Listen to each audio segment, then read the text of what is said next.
Good morning, YouTube. This is Dr. Wanda, and I'm sitting down for our Wednesday chat. So we talked Monday, we talked Tuesday. It's time for us to chat on this gloomy Wednesday here in Ghana. So, what I wanted to talk about today, I've had a couple of people um, pose an interesting suggestion to me.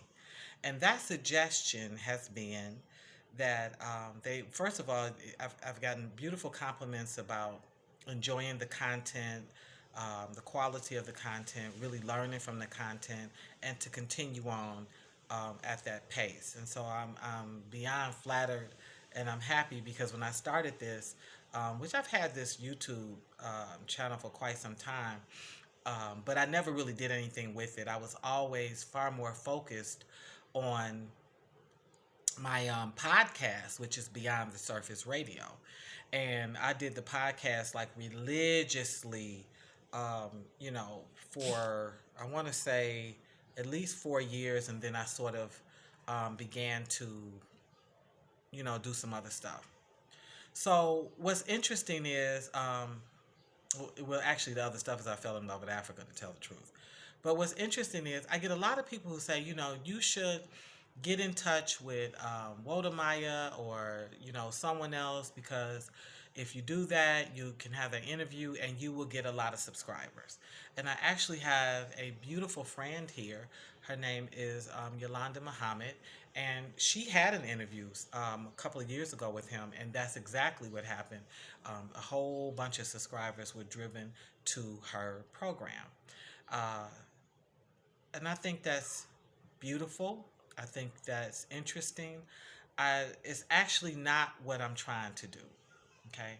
And I thought it would be good to explain that there are actually still a few of us out here that are happy to grow things organically. So I like the idea of being sort of quaint and quiet. The people who find me, and if they value me, they hold on to me. If I say a few things that they don't like, they release me, and I'm at peace with that. And part of what I get scared of is that you'll get to a place that the subscriptions and the numbers and the likes start sort of directing what you're talking about, your content, and that kind of thing. So in reality, I am a a, a globe-trotting professor.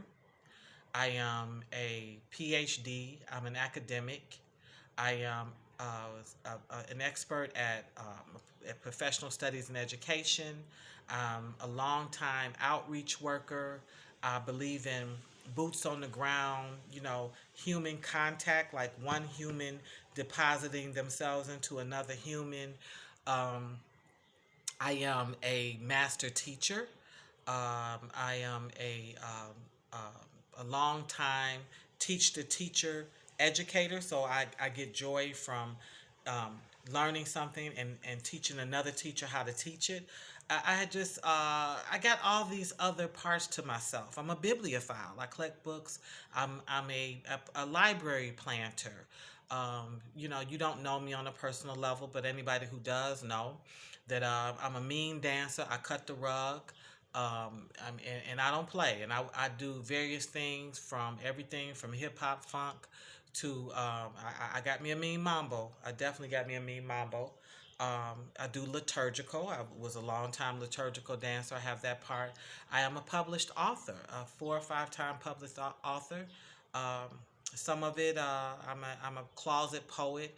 I have all these other facets to myself that I keep as organic as I can. And I am a bit of a nomad and I am a bit of a chameleon. So, yes, the numbers matter, but they actually don't matter that much to me. I feel like the subscribers that are with me are there because they want to be there. And the content that they're coming to is just that. I always wonder about the numbers. For me, I believe in the power of one.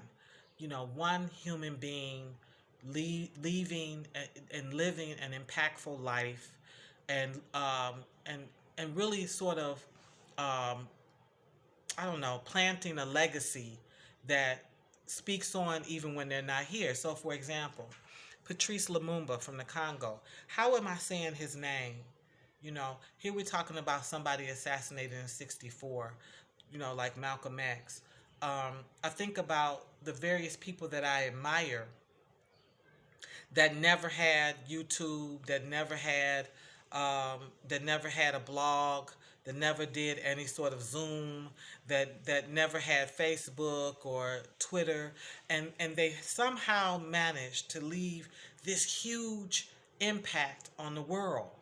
And so, yes, I want to stay progressive and forward and with it, but I also want to stay true to who I am.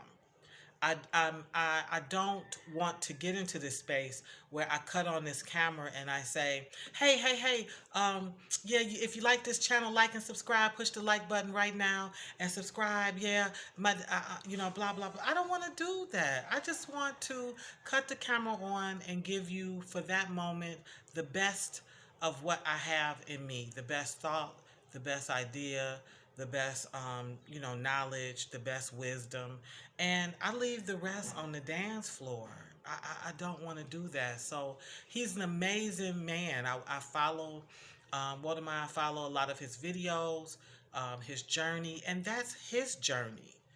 I want the authentic right to have my journey. And if it goes undiscovered, like Emily Dickinson, the poet, and no one finds out about me until after death, I'm okay with that. I think sometimes people invite a lot of attention on themselves, and it does it to penalty. Everybody that leaves a comment, everybody that checks in on you are actually not there because they like you. I look at a lot of people um, um, videos and I see how much hatefulness the numbers have driven to them. Just a lot of hatefulness, wisecracks, and judgmental things that they say. And it makes me wonder, like, what are we asking for? There's maybe about 7 or 8 people that tune into my program pretty regularly. And in some odd way, I feel like I'm chatting with friends. I look forward to their comments. They are pretty honest and straightforward with me. Some of them agree, some of them disagree, but it feels like I'm coming to the Knights of the Round Table. Like we're all sort of even, and there's something I can learn from them, and there's something that they can learn from me. But what I'm not doing is sitting down with a strategist or a marketing group or any of that to figure out how to get these numbers up because I got this stuff and everybody needs to be exposed to it. I don't necessarily not believe that. I believe that the people that have been hearing me were divinely the people that were supposed to be hearing me. I don't think I'm for everybody. I don't think everybody necessarily would get anything out of what I'm saying. And again, it's just my perspective. So I love when that suggestion is made because I know it's coming from this beautiful space in the people that suggest it.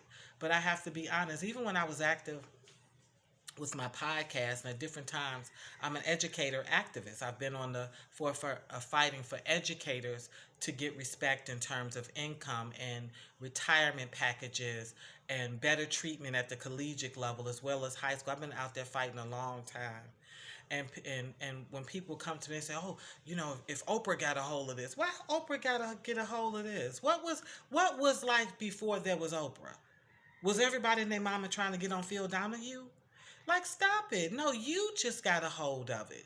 Now, why don't you do what you think Oprah can do? And we don't need one iconic person to help us do anything. We've always been about the collective. What if people come together in a unified way and agree on certain things that they know will benefit the majority of the group? We leave a huge impact, a huge impact. This is a group. Blacks have always been a group that where the stories, the stories that are left behind, that are shared over and over again, have done far more for us in terms of teaching than even structured learning. So I love the idea that maybe one of these people who have a ginormous platform would stumble upon me and want me to come and talk with them. I never would turn it down. but I would never lie to you and tell you that I would actually put any effort in drawing attention to me, because I really do believe in things being organic. Why don't you see naturally what can come of friendship, of love, of your work ethic, of your child rearing? Why must we always seek the attention and sort of the mixing? Because like here's the thing: when you start mixing yourself with people, you have to take their ideas, you have to take their opinion, and God forbid you take some money. I tell my husband all the time: you take my money, you take my mouth. You take my money, you take my mouth. My opinions come with that money. You don't just get no money. Okay? So um, I want to tell you I love you for the spirit behind the suggestion, but I also want to speak my truth. I am an organic girl. I am the girl that if I got one good friend, I am happy. And God forbid I can take these shoes off and be barefoot and have a nice cold glass of lemonade. I am in heaven. So that's my chat with you for today. It's Hump Day, Wednesday. So peace and progress with your day.